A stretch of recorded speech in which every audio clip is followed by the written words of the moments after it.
Give me a little intro there, Gomer. There's no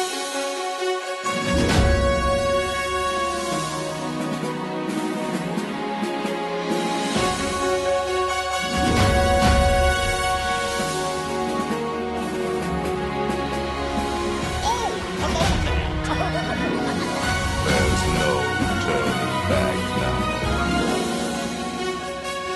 Let's put on the show. You're listening to episode 110 of the Station 71 podcast. My name is Mario, and this week I'm joined by my co-hosts, Beth, Brian, and Kirsten. So this week we decided to continue our around the world tour of Epcot, kind of. I guess you could consider this an Epcot adjacent episode since the tangent started it. But we're going to be taking a deep dive into the history of the Disney Bear and Duffy. But first, let's dive into some news this week. It looks like a new poster has been installed at Mickey and Minnie's Runaway Railway that features a countdown timer for the attraction's opening. So we're getting close. I guess this also means that they can't back down on the opening date of this attraction now. I guess so. Something will hold it to him or hold him to it this time. It still feels like forever ago that this was announced. Yeah, it feels like they delayed it more than once, which I think they only delayed it once, but it still feels like it was forever ago, like you said, that they announced it. It was D23 of 2017, right? That was the first announcement of this? Yeah. And it was supposed to come out 2019 and they pushed it back. And now I think it's this year. Well, obviously it's this year, but I think it's like they said sometime this year and now they have a countdown for it. That's a very good question. Okay, I didn't know if I was like... It says I was like looking at it and I was like, I see a poster, but I don't see a countdown. Well, it says in the article, new countdown poster revealed for Mickey and Minnie's Runaway Railway. But I don't understand how they can article... have a countdown poster that doesn't change every day. Yeah, okay. That's interesting. There's no actual countdown to it. It just says March 4th in the article. But I guess it's like supposed to be getting us excited or something. I guess that's very weirdly worded. Countdown is very misleading. It is. All right, so that's my bad. The countdown series. So maybe they're like adding a new poster every so often until it opens. Yeah, that would make the most sense, I guess. Yeah. It would have been cooler if it featured an actual countdown that changed, though. That would be cool, and that would actually probably get me more excited for the attraction, but I don't think they'll do that. So in very podcast-related news, the full menu for Regal Eagle has released, and if you don't know what this is, that's the smokehouse barbecue restaurant that they're putting in the American Adventure Pavilion. Have you guys had a chance to look at the stuff that's on here? Yes, I have. How do you feel about this? They seem to... I know we have... I was just going to say, I know we have some strong barbecue thoughts, so... Yeah, it seems to be very accurate. Yeah, I would say... For the regions. Yeah, the Memphis ribs, the Texas sliced beef, and then like the North Carolina like smoked pork butt. I feel like those are like... Yeah. Like, I think that those are like the three main like divisive parts of barbecue, and they've got all of them in here, so everybody should have a little something. I think that South Carolina definitely deserves to be in that divisive competition, though. So mustard that's sauce? what you would consider mustard sauce, but on what? Yeah. Smoked pork butt? No, like, this says smoked sausage. No, North Carolina is vinegar sauce. South Carolina is mustard based, and normally it's pulled pork, but this says smoked sausage, so that's not super accurate. Oh wow! But yeah, that's well, I guess North Carolina got the pulled pork, chopped pork. Wow, We were. You know what first. they should do? Honestly, they need to start keeping records of what gets ordered the most and tally it up. Like 2 orders for Texas, 1 order for South Carolina, So Disney can let's finally make it a settle real our debate. competition. I feel like people from barbecue states are like really, even if they don't like it. I don't even really eat barbecue, but I'm still passionate about Texas having the best barbecue. Yeah. True. We're all very barbecue snobs. Yeah. Although I do think it's interesting that it says that the Regal Eagle Smokehouse will be the site for Sam's Centennial Cook-Off, a salute to all cook-offs, but mostly barbecue. That's funny. So I wonder if they will good. work that in somehow. They can take away the show, but I will say, Hopefully back when I ate pork, there was like one place in Lexington or South Carolina, Columbia, that I loved because I had never really eaten pulled pork, and oh my gosh, I still like dream about it sometimes. So I will admit that. I'll have to figure out where it was. Interesting. Do you dream about Texas barbecue too? Of course, I have. she doesn't have to. She I'm can go get living her shit too.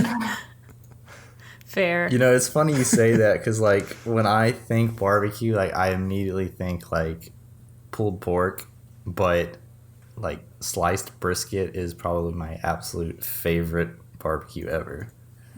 But that's not, like, what I think of when someone says, like, oh, do you want barbecue? You know? Mm-hmm. Oh, Hudson's. I'm also I excited. love Hudson's. Okay. I've heard of that. I've never been there, but... I am excited about the barbecue jackfruit burger. I'm glad that they're including us plant-based diet people in there. Is jackfruit the one that smells like so bad? I feel like I've seen cooking shows, and that's the one that smells terrible, right? But it tastes really good. I don't think Anybody it smells else not watch particularly cooking shows? bad. Okay. I mean, not very often, but I've cooked with jackfruit before, and I didn't notice it having like... I mean, it doesn't smell like amazing, but I didn't think it was like, oh, disgusting. There's a fruit called durian, I think. Yes, that's it. It's like disgusting smelling. Like it's actually, I think, outlawed in some cultures on public transportation. It smells so bad.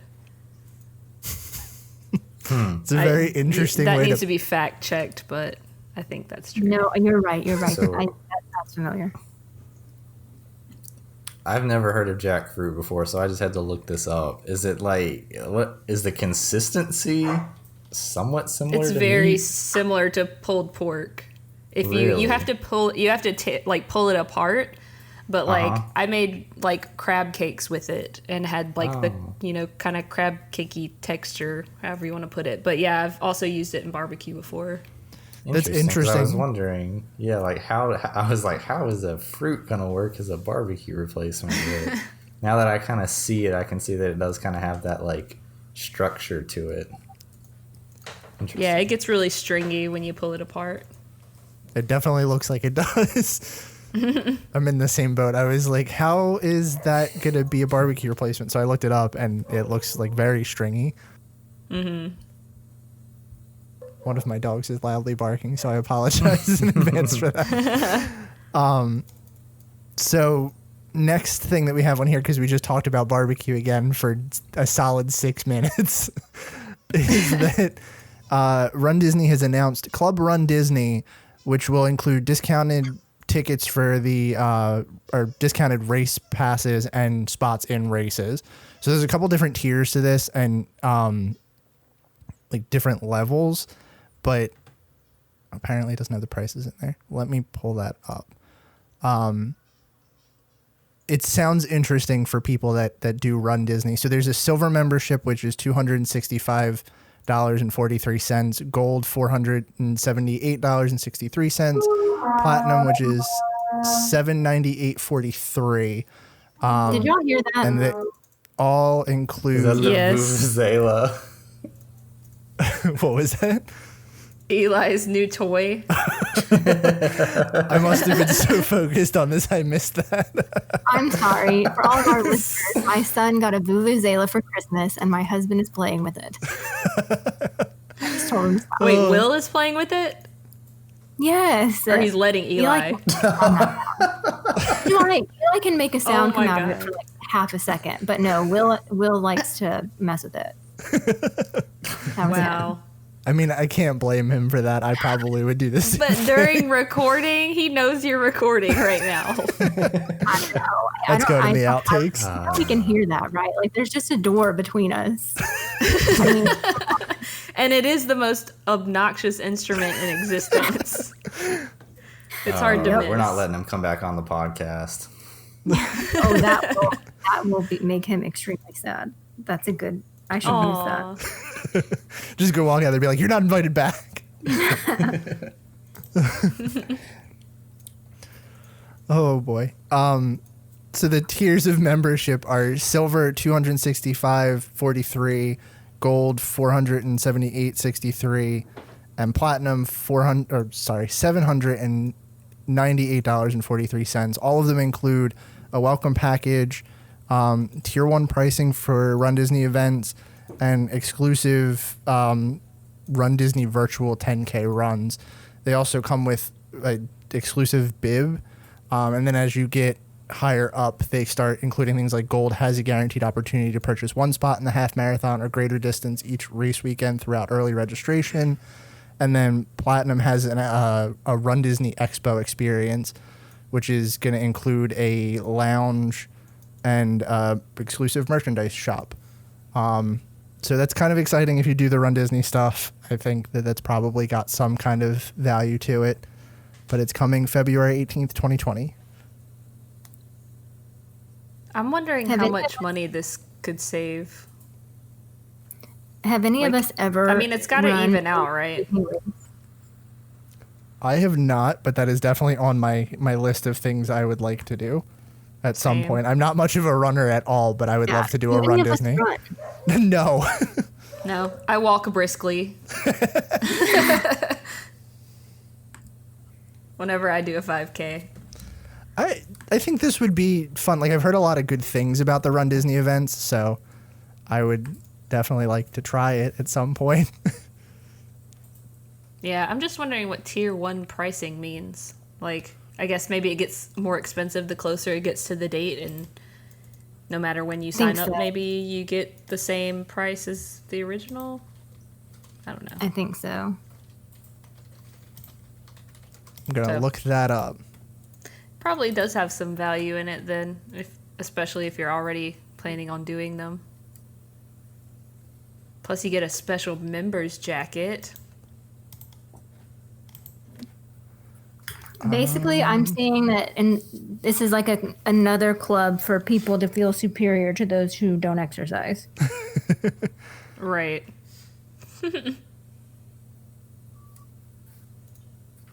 Yeah, I can't figure out what tier 1 pricing means. I would assume it's probably something like that. Like, earlier pricing is guarantees you, like, or is better, so they'll give it to you year round.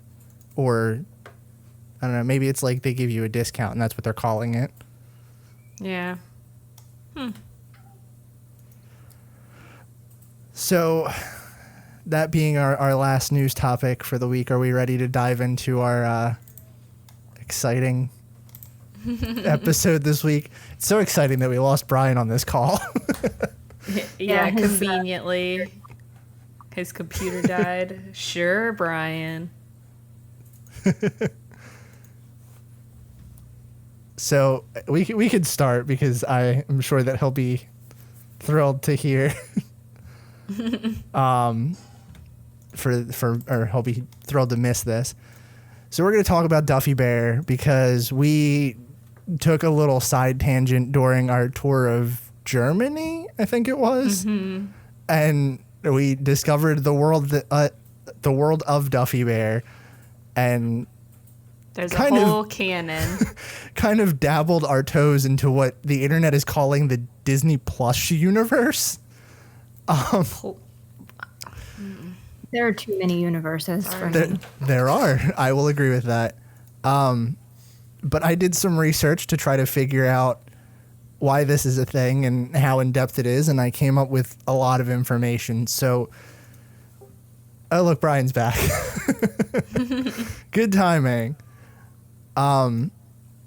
So yeah, I guess we could start with his origin story. So Duffy wasn't actually first called Duffy. He was just called the Disney Bear. And he was originally released in 2002 to coincide with the opening of Once Upon a Toy in Disney Springs. And he was, like most things, basically just to draw foot traffic into a store. And he came in 5 different colors and a bunch of different sizes. So originally Disney was like, hey, we have to do something to sell this merchandise. Let's give him a backstory. And on his tag, he had this little backstory that said that Mickey would bring his favorite teddy bear with him to Magic Kingdom. And while he was sitting in front of Cinderella's castle, he made a wish that someone would share his excitement in the Magic Kingdom. And Tinkerbell heard his wish and woke up his bear with pixie dust, which, if that sounds a little bit... Forced? What was that? Forced? Yeah, if it sounds anything like that, it gets worse from here, folks. But as we kind of knew, the Disney Bear was not attractive to its buyers, and it actually failed to resonate with the U.S. Disney fans. They tried a couple times to redesign the bear and even bring events to Epcot, but it was forgotten by most U.S. buyers, and in 2004, it would be difficult to find anyone with a Disney Bear. So 2 years after they decided to do this, they were like, no, let's not, and let's move on from there. Aw.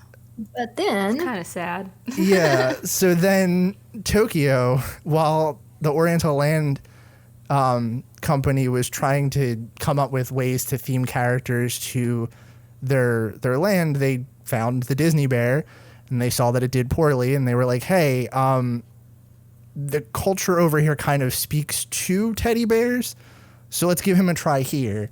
And surprisingly, at first, he was met with a lukewarm reception over there, but they continued to push him as a character in the parks.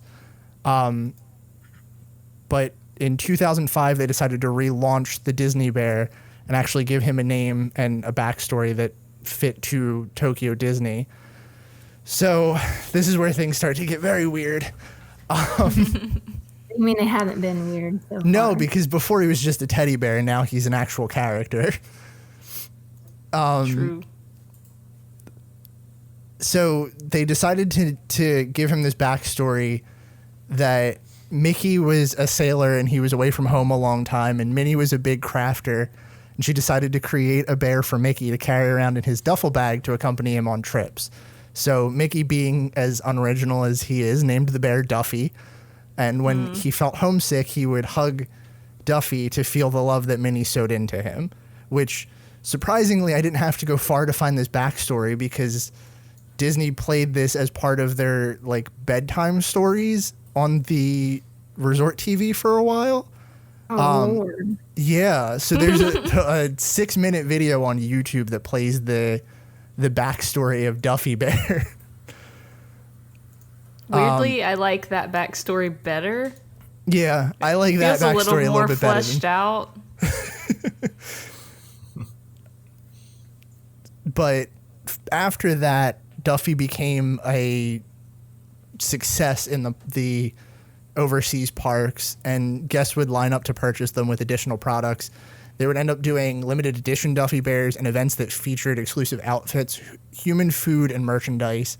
To name a few events, there's the Sweet Duffy event, which is held near Valentine's Day. Cape Cod Seasons and Hello from Cape Cod are also events that they hold throughout the year, but I couldn't find exact details on those. I like how they specify human food. No bear food, people. It's real human food. Well, so here's the thing. I have an article further down from Disney Tourist Blog, and of course, there's tons of food photos in there. But if you look in that article, there's pictures of like different treats that are all shaped like Duffy Bear. Ugh.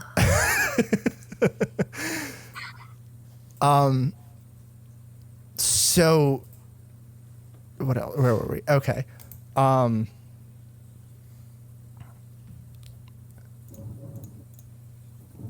So they have a land at Tokyo Disney that's themed after the American waterfront. Is that what I'm understanding? Yes. So technically, the area is called Cape Cod, and it's kind of themed to the American waterfront, but it's also like where Duffy is centered. So all of the characters from his universe meet here. There's a stage show here that has all of them. There's even a restaurant that I think is themed to Duffy. It's very strange that he's this popular. I remember Japanese seeing people like cute things. There's like some of the bloggers or some of the employees that work, like that open Shanghai and that work over there, and like just all of the Duffy merch that even they have, and like they're probably not even buying like the bulk of it, like the Duffy ears and the Duffy backpacks and like the Duffy little crossbody bags. It's weird. Well, if you want weird, it's about to get even more weird. So They're like an infomercial, but wait, there's more. oh wait, there's a lot more. So in 2010, they decided to put costume characters to meet and greet in the Cape Cod home section by the American waterfront. We already talked about the cafe too. But recognizing that Duffy was having this upward momentum, they decided to release a new friend for Duffy, whose name is Shelley Mae. Now, Shelley Mae is a pink bear with blue eyes and a large bow. She appeared in 2011. That was her first appearance in the parks. Her origin story is that Duffy was lonely when Mickey came home from one of his sailing adventures, so he wrote a letter wishing for a new best friend because he saw how close Mickey and Minnie were. So Minnie sewed him a new friend, and upon meeting his new friend, he gave her a seashell pendant and named her Shelley Mae. But what's even more bizarre about all of this is that there's a very hot discussion online about whether or not Duffy and Shelley Mae are in a relationship. This is like isn't it obvious? Well, hang on. That Here's you saw my how question, close because Minnie and Mickey were, and they're in a relationship. But Yeah, if you read the story what you about... Did it imply that Mickey and Minnie are just close and they're not like together? Actually, together. Look at the wiki Minnie article and that's Mickey linked in kiss there. all the time in the park, so that's a real different kind of close than I am with my friends. Hold on, I'm gonna copy this background story from the wiki article that's linked in here because it does kind of imply that they're just friends, but I'm not buying it. This canon is messing up everything. I still don't get the part where Duffy went from being an actual teddy bear to like a sentient being. So, okay, I can kind of answer that because that was in some of the wiki articles I read. Apparently, in the story, this is part of the bedtime story from the Resort TV. Apparently, the first night that Mickey was away from home, he hugs Duffy, and in his dreams, Duffy wakes up and tells him that like he's not that far from home and this and that, and like comfort him. Yeah, it's terrifying because Duffy becomes a sentient being in his dreams. Hard pass. And then what's even more weird is that when he I can't remember the exact thing, but it's like in the story it says something along the lines of when Mickey woke up, he swears that the bear waked at him, which is like that's just really creepy. Wow, it just keeps going. It's like Chucky vibes, but with a stuffed bear in a sailor suit. which is somehow maybe worse. The best part of this is, though, I think like all of these background stories were like translated from somewhere else because they don't translate very well. Like the one that I just sent in the group chat is you can kind of see where it's going, but then like wait till we get to the StellaLou one because that's a little weird. But we're getting ahead of ourselves. So in 2010, Duffy Bear gets his passport stamped and travels back over to Disneyland and Disney World because they saw the big success that he was overseas. And he still didn't really take off in the U.S. parks. He met for a little bit. He still hasn't. Well, he hasn't at all. And this is like where they decided he's not going to be a thing over here. You could still get merchandise and stuff for him. but he does meet and greets too. Apparently he doesn't anymore. I had to look into that like 3 or 4 times because I remember the meet and greets on my program and him meeting in Epcot. Yeah, I've seen him before. I think Minnie's there now since they closed the character spot. That makes sense. A character people actually care about. So, with Duffy and Shelley Mae's big hit overseas, they decided to introduce some more friends for Duffy, as if this wasn't already weird enough. Money, please. So in 2014, Gelatoni the cat is introduced as part of Tokyo Disney Sea's Mediterranean Harbor. He loves to paint. That's all you need to know about Gelatoni. His background is that while visiting Italy on their spring voyage, Mickey and Duffy were out for a stroll while Minnie and Shelley Mae went shopping. And while Duffy and Mickey went to go get some gelato, Duffy drops his gelato on the ground, and along comes a stray tuxedo cat in a bright blue beret. The cat dips his tail in the melting gelato and paints a picture with it. What? Yeah, that's what I mean. Like, I swear these were like translated from somewhere and they didn't translate well because they're all like that. And it's like, okay, that's a thing. Okay, so hang on. So sorry, let me make sure I'm getting this right. So like Mickey and Duffy, who is now a sentient bear, are walking by, and this is a real cat that already existed before becoming this character? Yes. So Duffy and Shelley Mae are both sentient teddy bears. And Gelatoni is just a cat that walks by. Wait, so is he not like... I'm sorry, this is ridiculous. Like, how... So is he just a cat, or is he like a cat person? No, Wait, this is not Cat the movie. He's just a cat. No. Yeah, but he I'm saying, like, talks. is he on the same cognitive level as the rest of the characters, or is he like a cat? I like how you say he Like, can talks, but we literally felt like Minnie and this Mickey whole don't. thing's built Yeah. from a mouse that talks. Like We're arguing- It's different. It's so hard to believe, but the mouse that talks has been alive for 90 years. It's no big deal. We're arguing used to the that. the logistics of Duffy. Right. So moving on to another one of Duffy's friends, Stella Lu, a lavender and pink ballet bunny with an aqua bow and a tutu. She also wears pink ballerina shoes. She made limited appearances in the Duffy Bear universe until 2017, where she first appeared in Hong Kong Disneyland. And her story is that one day when Duffy came to the American waterfront, he saw a little bunny girl named Stella Lu who was practicing dance in front of the SS Columbia. When she stumbled, Duffy called out to her in concern. Stella Lu told Duffy that she dreamed of becoming a dancer, and Duffy thought that a dream was just something you had when sleeping. Duffy's kind of a Oh my god. But Stella Lu explained that a dream is also seeing what you want to be when you grow up. And Stella Lu was practicing so hard that Duffy was sure her dream would come true. So even though Duffy was a big jerk, him and Stella Lu are still friends. Duffy has more friends than I do.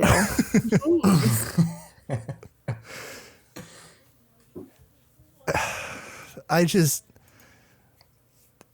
Some of these stories, I kind of wonder, like, if Disney was just like, yeah, let's just make something up for the merchandise, and they just kept taking off. Because, like, these are things you can find online very easily. So our next friend of Duffy that we have to talk about is CookieAnn. Who is naming these characters? Oh, so her original name was just Cookie because, get this, she's a dog that likes to cook. But, yeah. So she first appeared in Hong Kong Disneyland as part of the Duffy and Friends line. And after they named her, they released a short video a couple years later with her, Stella Lu, and Shelley Mae, where she decided she wanted a double name too, to which they promptly just added Ann on the end of it. So she's now CookieAnn. Sounds like Batman. But Okay, so how did they meet CookieAnn? I need to know. okay, so here's the origin story. As Duffy was about to eat some cotton candy, he saw a mountain of waffles headed towards him. Apparently they run into each other because like the next line in this story is just and it says the waffles in his cotton candy flew through the air. Cookie, the girl, caught his treat, sniffed it, and said, "I have an idea. Try cotton candy waffle sandwich." And Duffy wasn't sure. He said, "Is it good?" She said, "My nose knows." And he ate it, and apparently it was good. And that's her origin story. They keep getting like lazier with these. I'm not saying it sounds bad, but it sounds like not something I would ever want to put together. A cotton candy waffle sandwich? Sounds gross. I don't know. It sounds very gross. Couldn't they have come up with something better than that? They couldn't have come up with something I don't know. more. That's what I would have done. Ice cream waffle sandwich? I don't know. That would have been better. Clearly they know what they're doing. They have this whole universe. I feel like they Going don't. on. I feel Oh, like goodness. we can improve upon this a lot. Yeah, I feel like we could probably write a better Duffy universe than this. I'm sure someone else has tried. Or we could just throw it all in the trash. Someone creepier than us, though. Someone creepier than us. I was very close to that part of the internet today, and I don't ever want to get that close again. That's all I'm saying. Really? Duffy But that was the fanfiction? best part. Oh, yeah. No, it wasn't. But she made her way over to Tokyo Disney Sea to be with the rest of the Disney Duffy Bear universe as of last year, according to the Disney Parks blog. The Disney Parks blog posts about Duffy a lot, and I didn't realize that till today because there's a lot of stuff that I got from their actual website. Interesting. Some intern doesn't have anything better to do. It's probably like the bottom of the barrel work. It's like, hey, you're new. Write this article about a stuffed bear. Yep. But then that brings us to the last member of the Disney Plush universe, which I have looked up how to pronounce his name like 3 times today and I keep forgetting. It's like StellaLou. He made his debut at Alani. He's a turtle, and that's pretty much it. His origin story, which this one comes ripped right from the Disney Parks blog. Like all of these other ones came from a Wikipedia article. This one came right from the source. So Mickey and Duffy were on a sailing trip, and they were sailing through the islands to find the perfect birthday present for Shelley Mae when they heard a ukulele, and they ran into Lou, whatever, who was a kind-hearted turtle playing music. So Duffy walked up to him and was like, "Hey, what are you doing?" And he said, "I'm playing this song." And he was like, "Oh, that's the perfect gift." And they brought him back home with them. That's the origin story. I'm pretty sure that's illegal. They kidnapped a turtle for his They girlfriend. stole him. They'll arrest Duffy. When you put it like that, it's a lot more creepy than it actually is. Wow. Yeah, so those are the members of the Disney Plush universe. Are you guys as confused as you thought you would be going into this? I'm just creeped out. Y'all ever? Yeah, not so much confused as concerned. I'm sure if you went far enough, you could find Duffy fan fiction because Oh, yeah. I don't think you'd even have to go very far to find that. apparently there's people that cosplay as Duffy Bear and Friends, which I found that, and that was interesting. Disney has created a whole new generation of furries with this. Probably unintentionally too. Yeah. I will say that I appreciate that they focus on the arts. Like, you got the painter, the dancer, the chef, the musician. I know that culinary arts is not like a traditional art, but, and music, yeah. That's kind of nice. So, if you really want to find Duffy and his friends, you can mostly go over to Tokyo Disney, where they have the whole Cape Cod section is mostly dedicated to him. There's also the My Friend Duffy show in Tokyo Disney. What? They're a part of a lot of seasonal parades for Hong Kong and Tokyo, and the merchandise is very abundant there. The other interesting that I found is that they have Duffy and Friends photo spots, which are located throughout the park, where, if you guys remember the photo spots in Epcot, where they were like, the signs that were like, here's a good spot to take a picture. It's like that, but you pose your Duffy bear in front of said location. No, stop. It is a thing, and I am not kidding. I'm going to find a picture of them. Oh, man. That is just bringing me back. Yes, I need to see this. People have too much time on their hands. It's actual Disney stuff though. Forum that we found. I have that that's what I was about to say. That reminded me so much of looking at that. And then those people were referring to those things as real people. That was too much. God. Remember the one about the surgery? Hey, what are you talking about? Well, we'll get there because I have that link down later on in here. Oh my gosh. So I sent you guys a picture of a Duffy photo spot so you can see what they look like. It looks like a little changing table where you sit your bear and then take a picture of it.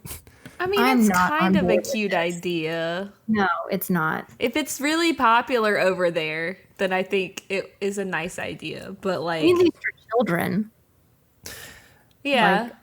I need a spot like this in Disney World where I can be like, Eli, sit here. Don't move. Sit in this little booster chair. But then the last thing that I had on here was that while I was doing my research, I stumbled onto that article I mentioned earlier on Disney Tourist Blog. And I think Tom Bricker sums it up pretty nicely in saying that really the reason that Duffy is so popular is because he is more cultural to them, and they embrace him a little more than we did over here. And for the quote that I really liked that he put in here was, for lack of better way of describing it, Duffy and his friends are how Japanese guests, quote, show their Disney side. And maybe he's like their Figment.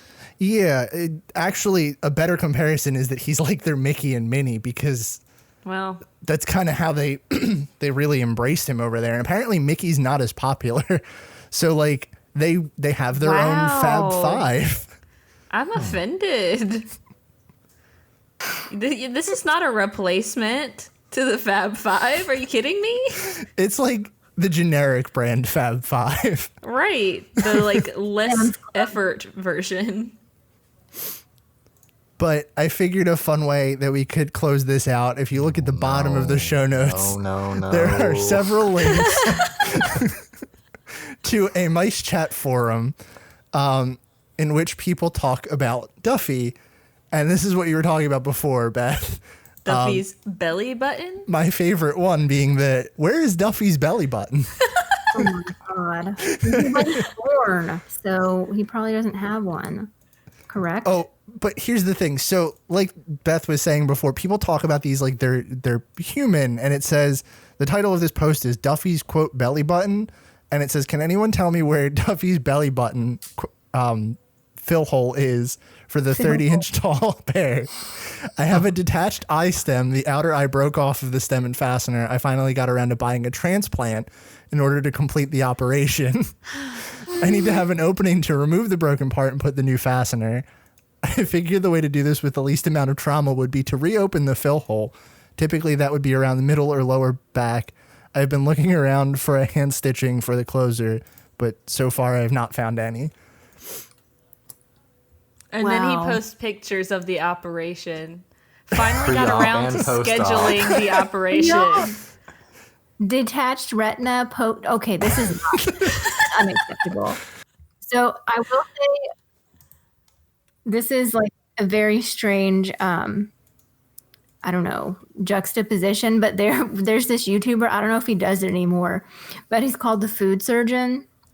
And he does like all these weird food transplant things, but he does it like legitimately, like on a sterile field with scalpels and gloves on. Like he once removed every single seed from a strawberry.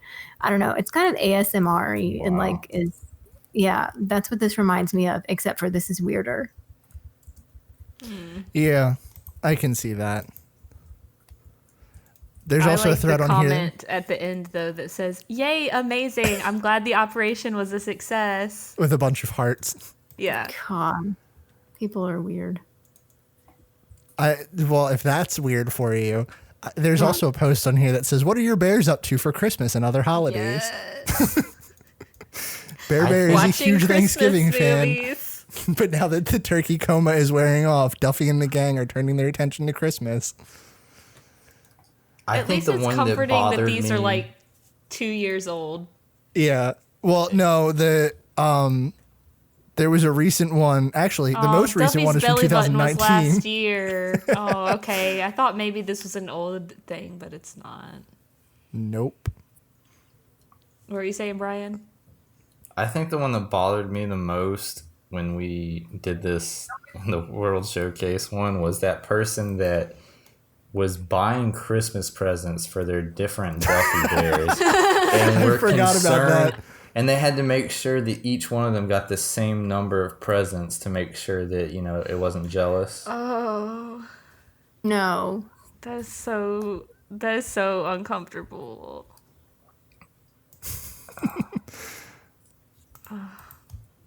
Oh gosh. I could just like, oh my gosh, the Disney bear is not Duffy. There is literally like page long. That is a very hot button topic that does not get discussed online enough, and that was very sarcastic because everywhere I turned I would type Duffy the Disney bear and it would be like, no, the Disney bear is the original bear that was in Walt Disney World, Not and the Duffy's the same one that came thing. over in Tokyo. And I'm like, this is annoying. Please stop.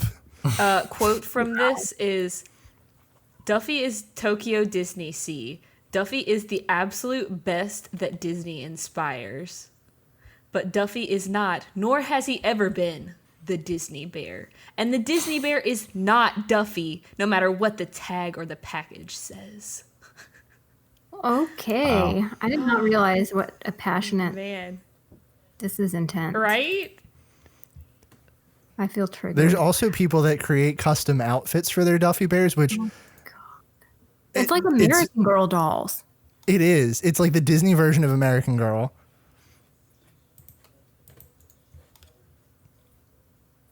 Oh, I found someone with a Shelley Mae tattoo.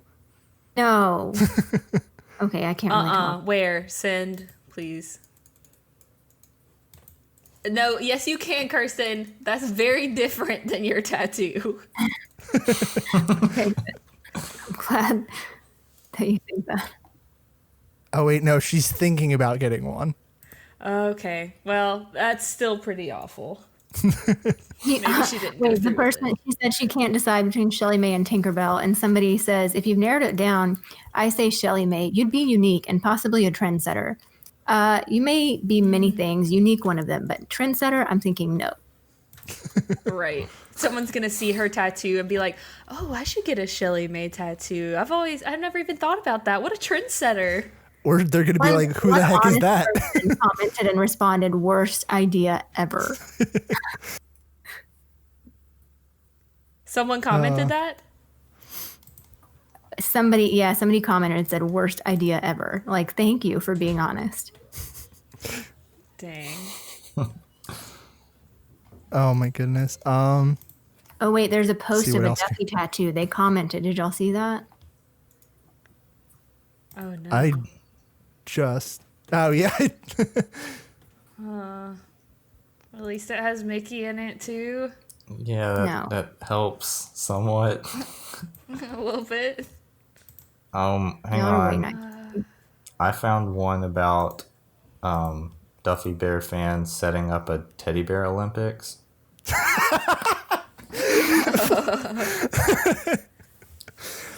Oh boy. Well, this has been. Somebody had an enamel pin of Gelatoni made. I mean, the pin's kind of cute, and The it pin kind of is looks cool, but I just can't. How much money and effort did this take? Yeah. Because enamel pins are kind of expensive. You have to order them in like bulk. I have They some want- extra for sale, $20 each.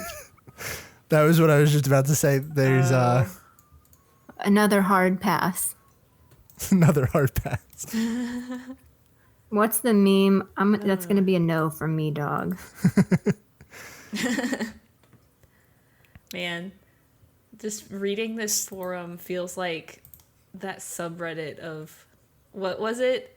The bad creepypastas? Oh, crappy pastas. Crappy pasta.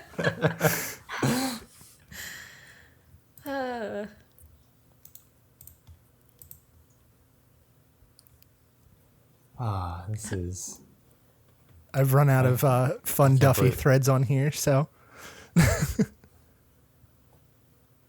I'm so sad I could just cry. Bye, Walt Disney World Duffy. I'm glad I have at least one trip planned in September for one last hug. At least I got one last visit in. Someone else says, at least I got one last visit in, but I'm going to miss the guy. Someone else says, so sad. Glad I got to meet him once. I think Disney is trying to convince me to not go to Walt Disney World again. I guess if That is Duffy just is evil a deal on my breaker. birthday weekend, too. Wow. Yeah, if Duffy is a deal breaker, I mean, I don't know. Yeah, I think that's a good title for this episode. Duffy Bear. I don't know.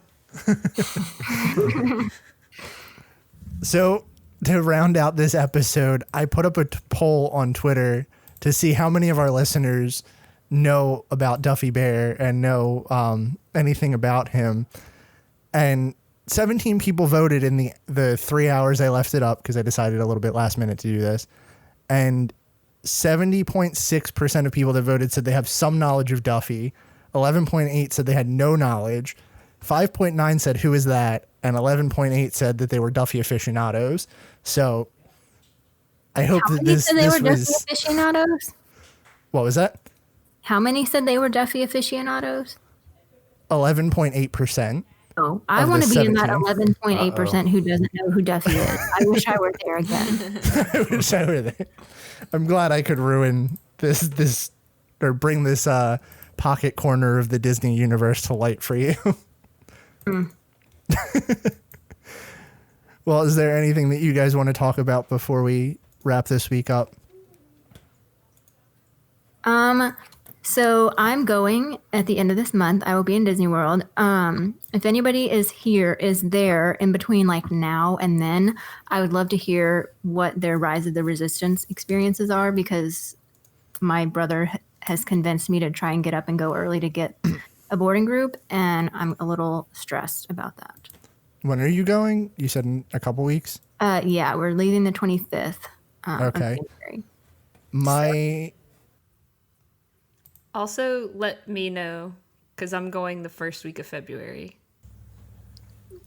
I just feel like it's hard to judge because like we just got through at the busiest part of the year, and like this weekend is marathon weekend. Next weekend is MLK Day weekend. So it's hard to get like a good idea of the crowd levels, because I feel like we'll be there the first week that's like really dead, hopefully. Yeah. And it's also, like you said, it's hard because it's coming off of opening weekend too. So like you're on the tail end of that decline. Yeah. And like Christmas, New Year's. There's also, like, I've seen a lot of people online saying that they've been having an easy enough time getting boarding passes and then, like, getting boarding groups that were relatively close to when they got their passes. So hopefully you won't have a hard time. Yeah. I just know we won't be getting there at like 5 a.m. That's not happening. But I don't think it's going to be From what that. I've read, What? you just need to be in the park before opening, because they don't release them until like the exact moment that the park technically opens. and you have to have already scanned, like everyone in your boarding group that you want to be in your boarding group has to have scanned their magic band in to the park and be present. And then at like right at 7, they like, you just like furiously, everybody taps their phone. Well, and currently it's scheduled for an 8 o'clock open on the day we're going. So I really hope that they don't open earlier. I would love for them to not open till 8. That would be amazing. But we'll see. I think when I go is open till 8 or open at 8 as well. So I'm hoping that they don't change the hours. Yeah, because then I'm not going to be there at 7. I would rather wait. I'm not doing that. No. Good luck to both of you, because I would not want to be there that early either. My park. I never rope drop. I'm angry. You've never rope dropped? There's a first time for everything. No, I have, but I said I never, like, I don't do it anymore. Oh. I also didn't get that now. Passes for Flight of Passage, so that's going to be fun. Trying to get You might get lucky. I mean, I've seen a lot of people recently that have gotten super lucky and just like signed on the day of, gotten them, and had to wait. They release any the day of now, or is it all 30 days ahead? Is the latest that they release them? I've heard speculation that there's like the chance that they do, but I haven't seen anything that's like confirmed. I think a lot of it is people canceling fast passes too. I think that's the biggest one. Yeah. Oh my God, Brian. The last thing I wanted to plug what? The link that Brian just sent. I hate that I found this. Me too. You gotta read it for the listeners, Brian. Okay, so I feel bad. Like, I don't want to make fun of people that are like into something that I'm not into, but these people are like making or finding baby Bjorns that will fit the Duffy bear so that they can like strap them to themselves when they go places. Yeah. That's my goodness. Oh my God. She said, I'm also buying the seat for the suitcase so Shelley Mae doesn't have to stay stuffed in my carry-on. What? It's not just a baby. That's the thing. It's like, if you like collecting these and bringing them with you or whatever, that's fine. But when they refer to them like they're living things is when it kind of like crosses that odd threshold for me. Like, we crossed that threshold a long time ago. People that take their dogs everywhere and, you know, whatever, like if your dog is well trained and that's what you want to do, like, that's totally fine. I wish my dogs were that well trained and I was that patient, but I'm not. But like, it's a stuffed animal. Like, even if you wanted like flat Stanley the whole thing, like, I'm even okay with that, you know. You as guys long know as what you're I'm talking aware about, that flat it's Stanley. not, yes, but you need to just be aware that it's not actually alive. I think that's the big thing. Right, that's the key, is making that distinction. I don't think these people, some of them, are making that. I'm very afraid to find out. Yeah. Well, the good news is it's such a small percentage of people that even if one of them happened to listen to our podcast, it's not like we're going to lose a ton of listeners over it. Oh, goodness. But why is my new Duffy meatier than my Shelley Mae? Meteor? Yes. Got a little extra meat? Apparently. Oh gosh. We can't just walk away from Duffy. We're all gonna be forever sucked into this mice chat forum. No, apparently I can easily this walk. person bought one that this is so apparently somebody bought one and the Duffy plush that they got was slightly larger than the Shelley Mae one, and one of the replies was, isn't Duffy normally slightly bigger than Shelley Mae? The official measurements show Duffy is a bit bigger than Shelley Mae. So I guess there's they have like stats, I guess, like football players.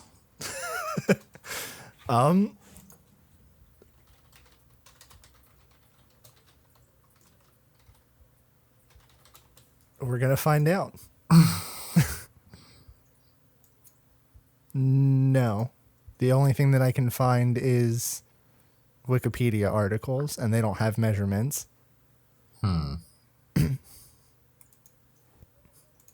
Oh, but to settle that debate, the actual Duffy the Bear Wikipedia page has Shelley Mae listed as his significant other. So, all right. Well, Glad thank we God. got one of the mysteries crossed off the list. There's also somebody on here asking for an English version of the Duffy stage show from Tokyo Disney. No. Anyway, I'm going to move us off of this Duffy train. Thank you. To wrap this week up. Before we go, I did want to plug, I found this new podcast, and I've listened to their first episode, and I'm kind of excited for what they're going to put out. It's called Disney Forever. It's a Disney movie podcast, which I find a lot of Walt Disney World podcasts, so I'm always excited when I find a movie podcast. They only have their episode 0 up right now, so it's just kind of more or less an introduction to the hosts, but I've listened to a couple other podcasts from the people that have done this, and they're all pretty good. So definitely, if you're looking for a movie podcast, that's one that I recommend. Cool. But yeah, if there's anything else you guys want to talk about, we can do that now and then sign off. I think I've had enough Duffy. Yeah. Yeah, I think Duffy tapped me out, so. Then that's going to do it for us this week. Thanks for joining us again on another episode of the Station 71 podcast. If you like what you heard, be sure to subscribe to us on iTunes or wherever you get your podcast from. If you want to find out more information about us, you can find us online at all of our social medias at www.station71podcast.com. We hope you enjoyed your ride, and we'll see you real soon.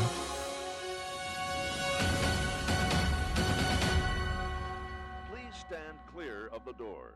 Por favor, manténganse alejado de las puertas.